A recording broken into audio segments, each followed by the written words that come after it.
अध्यात्म विश्व विज्ञान यूट्यूब चैनल पर आप सभी भाई बहनों का हार्दिक स्वागत समादर करते हुए आइए हम श्रीमद् भगवद गीतोपनिषद का 15वां अध्याय पुरुषोत्तम योग का अवलोकन करें और उसके मर्म तक जाकर क्षर अक्षर इन दोनों का लय जिस पद में हो जाता है उस पद पुरुषोत्तम भाव को जानें। मित्रों, हमने पहले अध्याय से लेकर तो 14वें अध्याय तक क्रमशः अध्यात्म विद्या का अध्ययन किया और ये जानने का प्रयास किया कि वो विश्वरूप परमात्मा किस तरह अपनी लीला इस संपूर्ण सृष्टि में विश्व में करता है और वो प्रकाशक प्रकृति को प्रकाश देता है। प्रकृति से ही सारे जीव जन्म पाते हैं और प्रकृति से उदय हुए सभी जीव प्रकृति में ही रहते हैं, प्रकृति में ही उनका लय हो जाता है। प्रकृति ही यानी इस जीव मात्र की माता है। जैसे किसी भी जीव को निर्माण होने के लिए माता और पिता दोनों की आवश्यकता होती है, उसी तरह ये पुरुषोत्तम परमात्मा ने अपना अक्षर गर्भ प्रकृति में दिया, जिससे प्रकृति से ये सारी सृष्टि की रचना हुई है और इसको समन्वय के रूप में पुरुषोत्तम भाव में जोड़ने के लिए ये 15वां अध्याय पुरुषोत्तम योग हमारी अति सहायता करता है। क्योंकि ये सारा विश्व दो भागों में बट गया है, दो श्रद्धाओं में ये सारी सृष्टि के मानव अपने अपने पंथ मत संप्रदाय निर्माण करके विभिन्न मतों में बंध गए।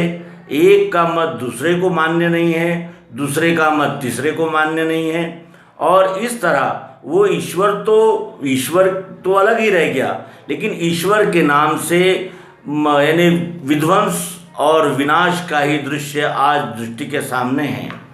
एक पंथ कहता है कि जो दिखता है वही सही है, दूसरा पंथ कहता है जो दिखता नहीं है वही सही है।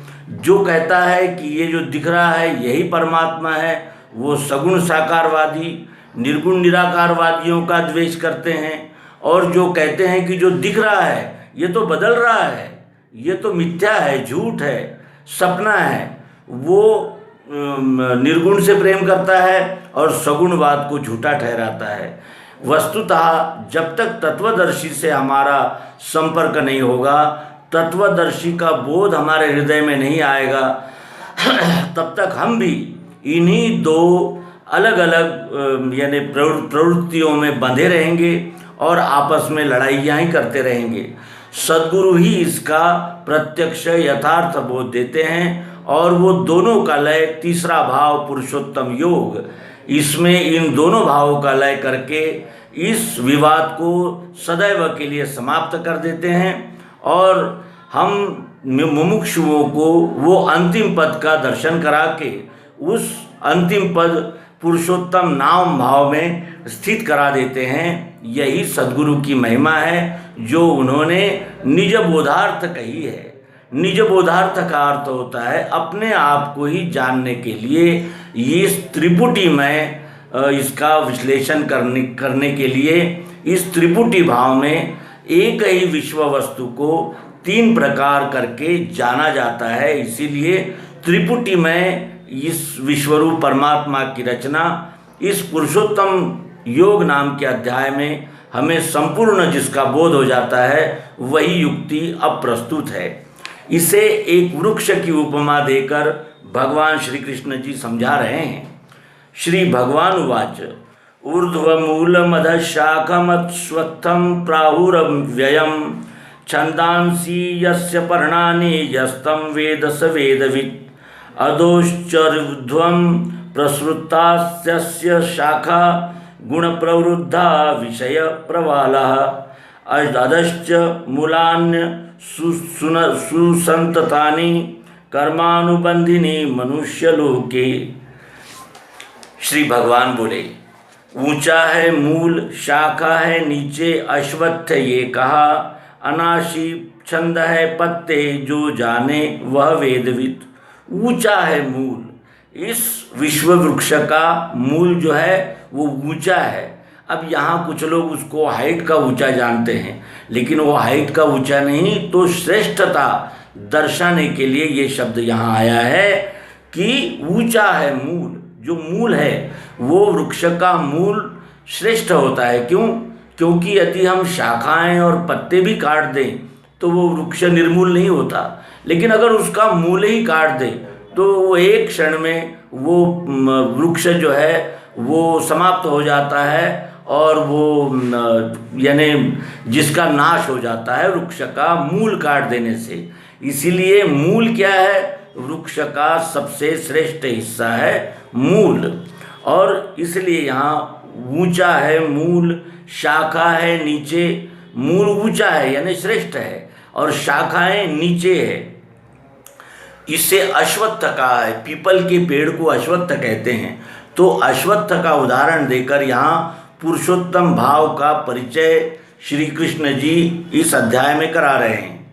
अनाशी छंद है पत्ते जो जाने वह वेदविद। और पत्ते जो है वो अनेक प्रकार के होते हैं। जैसे हम देखें कि किसी भी वृक्ष का मूल जो है वो एक होता है, उसके बाद तना होता है, तने के बाद छोटी छोटी डालियाँ होती है, और उसमें भी फिर आगे चलकर छोटी छोटी डालियाँ होती है, और उन डालियों को पत्ते और फूल लगते हैं।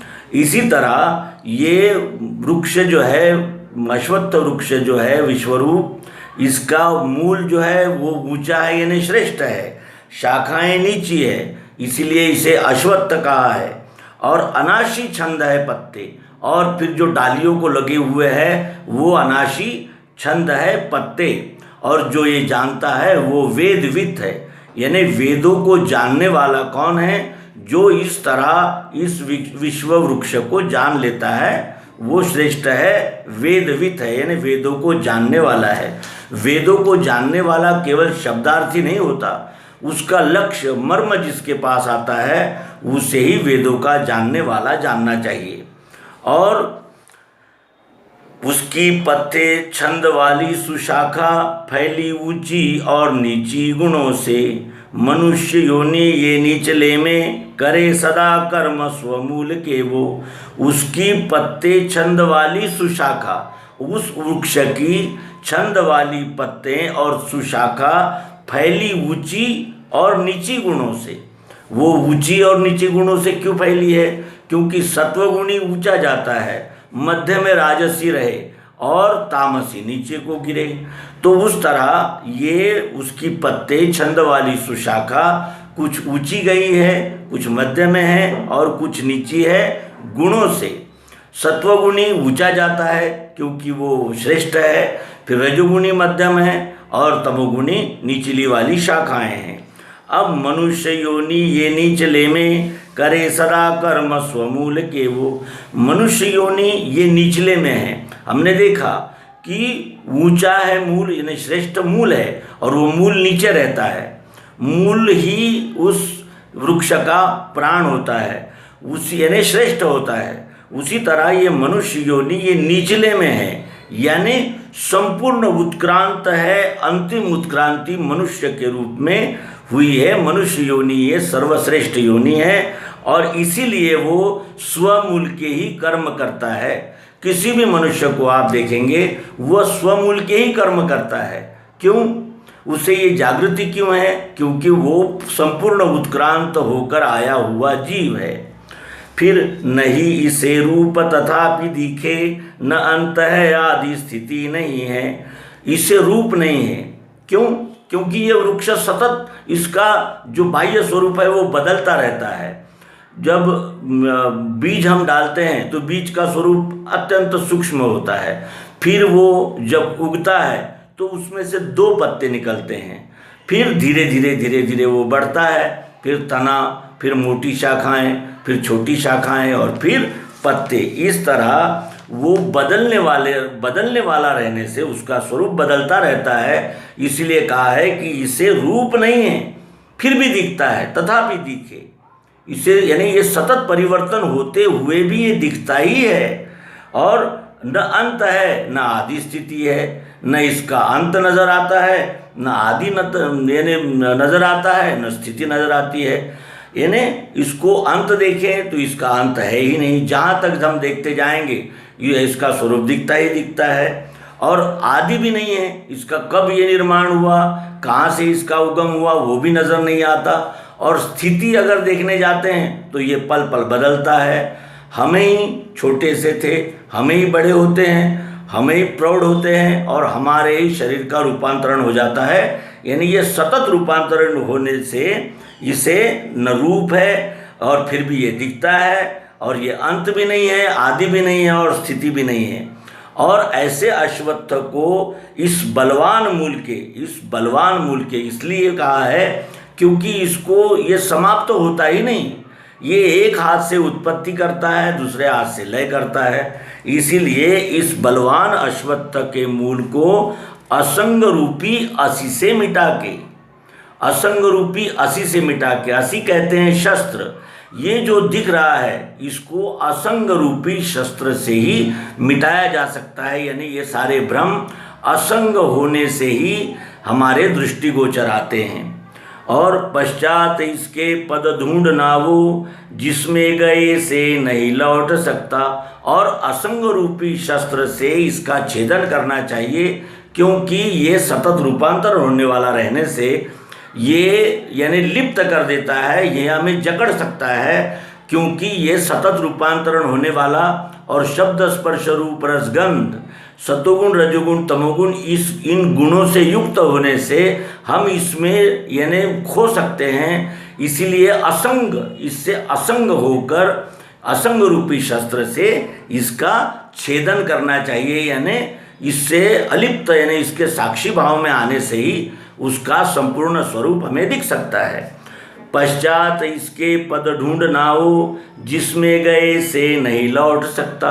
और असंग रूपी शस्त्र से इस क्षर गति का छेदन करके फिर वो पद ढूंढना चाहिए जिसमें गए से नहीं लौट सकता। ऐसा कौन सा पद है? ऐसा पद है पुरुषोत्तम भाव। पुरुषोत्तम भाव में जब हमारी मति यानी मन बुद्धि चित्त और अहंकार स्थिर हो जाते हैं तो फिर ये क्षर गति में नहीं लौट सकते। अनादि है ये रचना, जहाँ से गए उसी को दृढ़ भाव से ही। ये अनादि रचना जहाँ से निर्माण हुई है उसी पुरुषोत्तम पद को दृढ़ भाव से प्राप्त करना चाहिए। निर्माण निर्मोह असंग वृत्ति, अध्यात्म प्रेमी नहीं वासनाएं। निर्माण यानी मान अपमान से परे, निर्मोह यानी मोह से दूर, मोह से असंग वृत्ति, अध्यात्म प्रेमी अध्यात्म के प्रेमी, और नहीं वासनाएं जिनको वासनाएं जिनकी यानी क्षीण हो गई है वही अध्यात्म प्रेम में लिप्त होते हैं। और जो अध्यात्म प्रेमी होते हैं वो निर्माण निर्मोह और असंग वृत्ति के रहते हैं। दिखे नहीं है सुख दुख जिसको, अमूढ़ वो अव्यय स्थान पावे। जिनको सुख दुख दिखता नहीं वो अमूढ़ यानी वही सियाने, वही जानकार, वही बुद्धिमान अव्यय स्थान को प्राप्त कर सकते हैं, यानी पुरुषोत्तम भाव को प्राप्त कर सकते हैं। कौन? जो निर्माण है, निर्मोह है, असंग वृत्ति है जिनकी, जो अध्यात्म प्रेमी है, जिनकी वासनाएं क्षीण हो गई है, जिनको सुख दुख नहीं दिखता यानी समत्व बुद्धि से स्थिर बुद्धि जो हो चुके हैं, ऐसे बुद्धिमानों को ही वो अव्यय स्थान प्राप्त हो सकता है। उसे सूर्य चंद्र अग्नि प्रकाशित नहीं करे, जहाँ गया नहीं लौटे वो मेरा श्रेष्ठ धाम है। उसे सूर्य चंद्र अग्नि प्रकाशित नहीं करे, क्योंकि उसी से यानी सूर्य चंद्र अग्नि प्रकाशित है, पुरुषोत्तम से क्षर प्रकाशित है, और क्षर के प्रकाश से ये जो क्षर प्रकृति है वो प्रकाशित हुई है। इसीलिए यहाँ उसे सूर्य चंद्र अग्नि प्रकाशित नहीं कर सकती, क्योंकि उसी से सूर्य चंद्र अग्नि ये प्रकाशित हुए हैं। जहाँ गया नहीं लौटे वो मेरा श्रेष्ठ धाम है। जहाँ गया नहीं लौटता है, क्यों? क्योंकि वो अपने संपूर्ण का दर्शन कर लेता है। इसीलिए वो जहाँ गया हुआ यानी जहाँ उसकी बुद्धि स्थिर हो चुकी है पुरुषोत्तम भाव में, फिर वो लौटकर क्षर भाव में अपनी मति को नहीं लाता, यानी क्षर भाव से वो साक्षी हो गया है। मेरा ही अंश है जीव अनादि जीव लोक में, स्वभाव स्थित वो 5 इंद्रियां मन बुद्धि भी। मेरा ही अंश है जीव, पुरुषोत्तम भाव से, विश्वरूप परमात्मा भाव से श्री कृष्ण जी समझा रहे हैं कि ये जीव जो है वो मेरा ही अंश है, क्योंकि जो मुझ में है वही इस जीव में है। मेरा ही अंश है जीव अनादि जीव लोक में। जीव भी अनादि है क्योंकि उसका बाह्य स्वरूप बदलता रहता है, लेकिन अंतरस्थ जो है, जिसने इस जीव को धारण किया है, जो जीव बना हुआ है, वो अनादि है और जीव लोक में मेरा ही अंश है ये जीव। स्वभाव स्थित वो 5 इंद्रियां मन बुद्धि भी, और वो स्वभाव स्थित 5 इंद्रियां मन बुद्धि के सहित है। देही जो देह लेता है जाता है त्याग के उसे, गंध को वायु ले जावे वैसे ले जाए ये सभी। देह यानी देही, यानी ये जो आत्मा है, देही यानी जो देह में है। देह और देही ये 2 भूमिकाएं हैं। बगैर देही के देह नहीं रह सकता और देही के यानी देह के बगैर देही नहीं रह सकता। ऐसा ये अन्योन्याश्रित संबंध यहाँ देह और देही का है। तो देही जो देह लेता है जाता है त्याग के उसे। ये देही जो देह धारण करता है और देह को त्याग कर जो जाता है, कैसे जाता है? गंध को वायु ले जावे वैसे ले जाए ये सभी। जिस तरह गंध वायु पर सवार होकर जाती है, उसी तरह ये इन सभी को लेकर जाता है। किसको? 5 इंद्रियां, मन और बुद्धि। ये 5 इंद्रियां कौन सी है? आँख, कान, नाक, त्वचा और जीभ। इनसे बने हुए शब्द, स्पर्श, रूप, रस, गंध और पंचप्राण।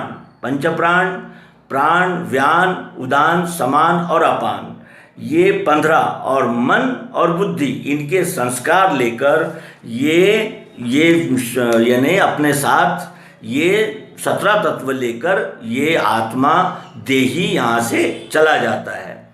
और कान, आँखें, त्वचा, जीभ, नासिका, मन, बुद्धि भी, इनके आधार से देही भोग विषयों का करे।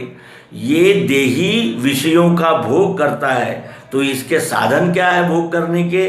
कान, आँखें, त्वचा, जीभ, नासिका, यानी ये 5 ज्ञानेंद्रियां, मन और बुद्धि, इनसे ही ये देही विषयों का भोग करता है, यानी इन विषयों को भोगता है इन साधनों से।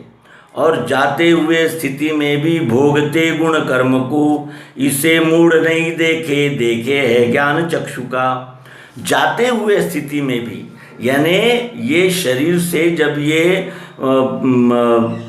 5 ज्ञानेंद्रियां, मन और बुद्धि ये छोड़कर जब जाते हैं, उस स्थिति में भी गुण कर्म को भोगते हैं। और ये कौन देखता है? मूढ़ नहीं देखता, बुद्धिमान देखता है। और जिसको ज्ञान चक्षु हो गए हैं, जो ज्ञान चक्षु से इस विश्वरूप परमात्मा की ओर देख रहा है, उसे ही ये दिखता है, अन्य को नहीं दिखता। प्रयत्नशील योगी ये अपने में स्थित है लखे, अचेत स्वकर्म भ्रष्ट यत्न से भी लखे नहीं। प्रयत्नशील जो योगी होते हैं, जो पिंड ब्रह्मांड का योग करने में प्रयत्नशील रहते हैं, वो अपने में ही स्थित इन दोनों भूमिकाओं को देख लेते हैं। और जो अचेत है, यानी जो बेहोश है, स्वकर्म भ्रष्ट, अपने स्वकर्म से जो भ्रष्ट हो चुके हैं, वो प्रयत्न करके भी इसको नहीं देख सकते। इस तरह यहाँ हम पहला भाग संपूर्ण करेंगे और अगले अंक में पुरुषोत्तम योग नामक इस श्रीमद् भगवद गीता के दूसरे भाग में प्रवेश करेंगे। आपसे अनुरोध है कि आप क्रमशः इन दोनों भागों का अवलोकन करेंगे। सद्गुरु भगवान की जय, विश्वरूप परमात्मा की जय। अखंड मंडलाकारं व्याप्तं येन चराचरं तत्पदं दर्शितं येन तस्मै श्री गुरुवे नमः। अज्ञानान्धस्य लोकस्य ज्ञानाञ्जनशलाकया चक्षुरुन्मिलितं येन तस्मै श्री गुरुवे नमः। अध्यात्म विश्व विज्ञान यूट्यूब चैनल पर आप सभी मुमुक्षु, जिज्ञासु आदि सभी मित्रों का हार्दिक स्वागत समादर है। मित्रों, हम श्रीमद् भगवद गीतोपनिषद के 15वें अध्याय पुरुषोत्तम योग का अवलोकन कर रहे हैं। इसके पहले भाग में हमने एक वृक्ष की उपमा देकर भगवान श्री कृष्ण जी ने इस जीव की उत्पत्ति, निर्मिति और इसमें जो घटक है उनके विषय में विस्तार से समझाया, जो हमने पहले भाग में देखा। अब दूसरे भाग में श्लोक 12वें से आगे। यदादित्यगतं तेजो जगद्भासयतेऽखिलं यच्चंद्रमसि यच्चाग्नौ तत्तेजो विद्धि मामकम् गामाविश्य च भूतानि धारयाम्यहमोजसा पुष्णामि चौषधिः सर्वः सोमो भूत्वा रसात्मकः। सूर्य में स्थित जो तेज विश्व को बतला रहा, सुचंद्र में जो, अग्नि में जो, वो मेरा तेज जानना। सूर्य में स्थित जो तेज विश्व को बतला रहा, सूर्य में जो तेज है जो संपूर्ण विश्व को प्रकाशित कर रहा है, पृथ्वी को प्रकाशित कर रहा है, चंद्र में भी तेज है, अग्नि में भी जो दाहकता है, वो मेरा तेज जानना। मेरा तेज का आशय क्या है? इस पुरुषोत्तम विश्वरूप परमात्मा का ही ये तेज है, जो सूर्य में है और जो चंद्र में है, अग्नि में है। जैसे पुरुषोत्तम भाव से अक्षर भाव प्रकाशित होता है और अक्षर भाव से क्षर भाव प्रकाशित होता है, और क्षर का ही एक अंग अग्नि है, जिसका यहाँ विचार किया गया है कि सूर्य में स्थित जो तेज विश्व को बतला रहा, चंद्र में, अग्नि में जो, वो मेरा ही तेज जानना। यानी मैं विश्वरूप परमात्मा प्रकृति के एक अंग अग्नि द्वारा इस तेज का प्रकाशक हूँ। भूतों को भूमि में घुस के बल से धारता हूँ मैं, रसात्मक चंद्र हो के करता हूँ पुष्ट औषधि। भूतों को भूमि में घुस के बल से धारता हूँ मैं, भूतों को भूमि में घुस के बल से धारता हूँ मैं। जो बीज हम जमीन में यानी मिट्टी में दबा देते हैं, पृथ्वी में बो देते हैं, वो किसके आधार से ऊपर आता है? तो मैं धारण करता हूँ, यानी विश्वरूप परमात्मा ही ये सारी जीव सृष्टि को भूमि में यानी पृथ्वी में घुस के बल से धारता है। कौन? ये विश्वरूप परमात्मा। हमारा भी जन्म गर्भ से होता है। गर्भ में हमारी रक्षा कौन करता है? कौन हमें धारण करता है और कौन हमें जन्म देता है? वही विश्वरूप परमात्मा। और रसात्मक चंद्र हो के करता हूँ पुष्ट औषधि, और चंद्र होकर रसात्मक ये औषधियों को पुष्ट करता हूँ। कौन? विश्वरूप परमात्मा।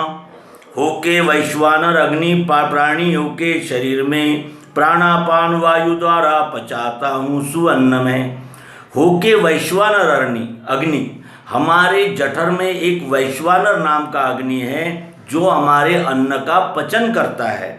वो प्राणियों के शरीर, किसी भी कोई भी प्राणी का शरीर हो, उसके जठर में अग्नि होता है जिससे अन्न पचता है। वो भी अन्न मैं ही वो वैश्वानर अग्नि बना हुआ हूँ, और प्राणापान वायु द्वारा पचाता हूँ सुअन्न में। ये जो प्राणापान वायु का जो आवागमन चल रहा है, उसके द्वारा उस अन्न को मैं पचाता हूँ, क्योंकि ऊर्जा आवागमन से ही निर्माण होती है। प्राणापान से इस शरीर में ऊर्जा का निर्मित होती है, ऊर्जा की। और वैश्वानर अग्नि नामक अग्नि बनकर जठर में मैं स्थित हूँ, जिससे ये प्राणियों का अन्न पचता है। मैं ही सबों के ये में बसा हूँ, मुझसे स्मृति ज्ञान न जानना है। सब वेद द्वारा लख योग्य मैं हूँ, वेदांत करता और वो लखूँ मैं ही सबों के हृदय में बसा हुआ हूँ। ईश्वरः सर्वभूतानां हृदयेषु तिष्ठति। ये इसके पूर्व ही भगवान श्री कृष्ण जी ने बता दिया है कि मैं सभी भूतमात्र के हृदय में बसा हुआ हूँ और मुझसे ही स्मृति ज्ञान न जानना है। ये त्रैगुण्य का उदाहरण यहाँ देते हैं कि स्मृति ज्ञान और न जानना। स्मृति क्या है तो सत्वगुण का कार्य है, ज्ञान क्या है रजोगुण का कार्य है, और न जानना ये तमोगुण का कार्य है, जो मुझसे ही होता है, यानी मैं ही इसका उत्पादक और इसका संचालक मैं ही हूँ।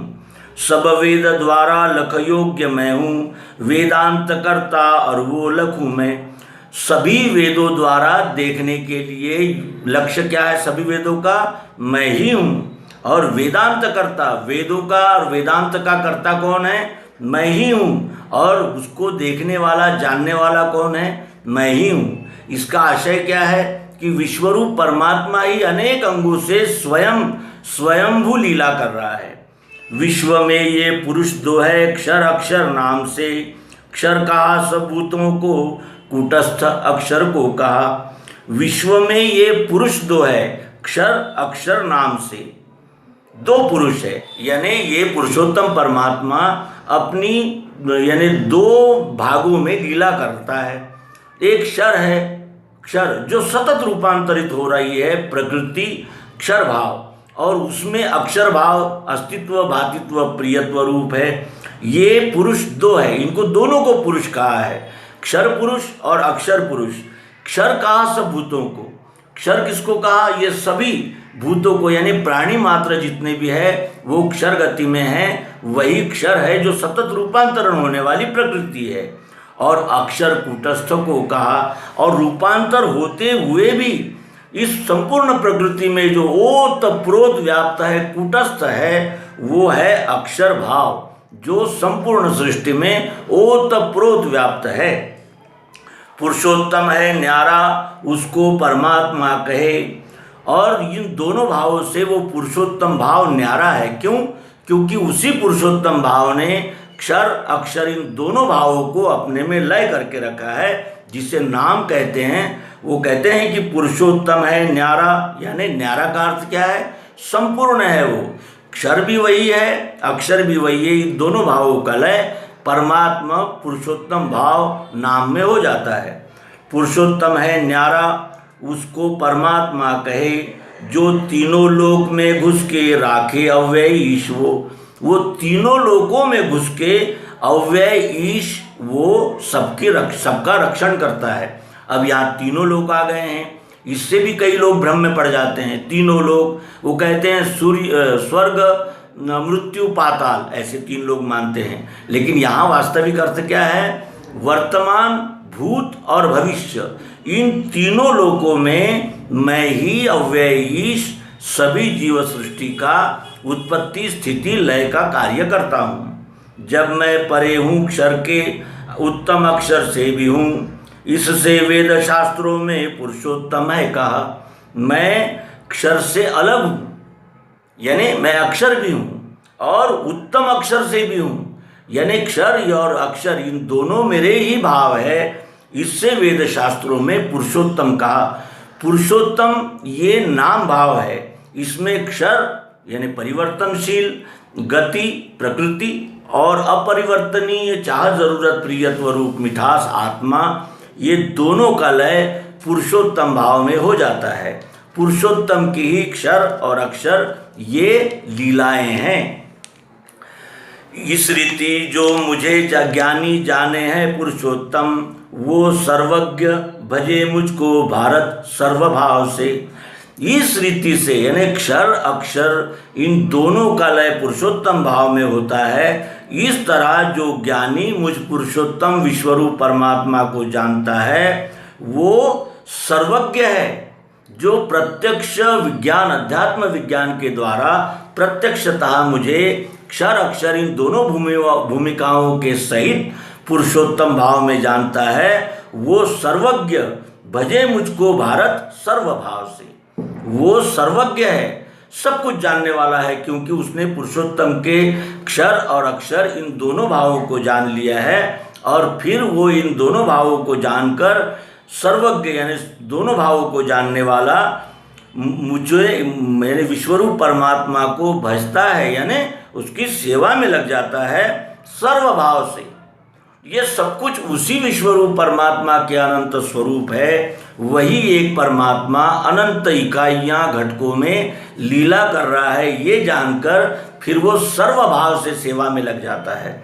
फिर ये विश्वरूप परमात्मा की सेवा चारों वर्ण के द्वारा जो हो रही है वो भी हम प्रत्यक्षतः देखते हैं। वही ज्ञान विज्ञान के द्वारा, न्याय रक्षा के द्वारा, पालन पोषण व्यापार उद्यम के द्वारा और सेवा के द्वारा वही सर्वभाव से सेवा करता है, जो अक्षर और अक्षर सहित मुझको यानी पुरुषोत्तम भाव को जो जानते हैं। ऐसा ये शास्त्र का बीज निष्पाप तुझसे कहा, इसको जानने वाला होता है मुक्त बुद्धिमान। ऐसा ये शास्त्र का बीज, ये सभी शास्त्रों का बीज है। क्षर अक्षर सहित ही इस पुरुषोत्तम परमात्मा को जाना जाता है। इस तरह ये शास्त्र का बीज, हे निष्पाप, हे अर्जुन तू निष्पाप है, इसलिए ये तुझसे कहा, इसको जानने वाला होता है मुक्त बुद्धिमान। इन दोनों क्षर अक्षर गति के सहित पुरुषोत्तम भाव को जानने वाला मुक्त होता है, यानी उसको फिर ये क्षर अक्षर इन दोनों गतियों का बंधन नहीं रहता। इन दोनों गतियों के वो पार जाकर पुरुषोत्तम भूमिका से इस विश्वरूप में ही रहते हुए इस विश्वरूप की सर्वभाव से सेवा करता है। वही मुक्त है और वही बुद्धिमान है। ये यहाँ भगवान श्री कृष्ण जी 20वें श्लोक में कहते हैं। हमने पुरुषोत्तम योग नामक इस अध्याय से द्वामीमो पुरुषो लोके शरश्चाक्षर एव च इस सिद्धांत का अवलोकन किया। आप सभी से प्रार्थना है कि कमेंट बॉक्स में अपनी उपस्थिति दर्ज कराकर जो कोई भी शंका या समस्या हो वो प्रस्तुत करें। यथासंभव यथामति आपका समाधान करने का हम प्रयास करेंगे। विश्वरूप परमात्मा की जय, सद्गुरु भगवान की जय। ओम शांति शांति शांति।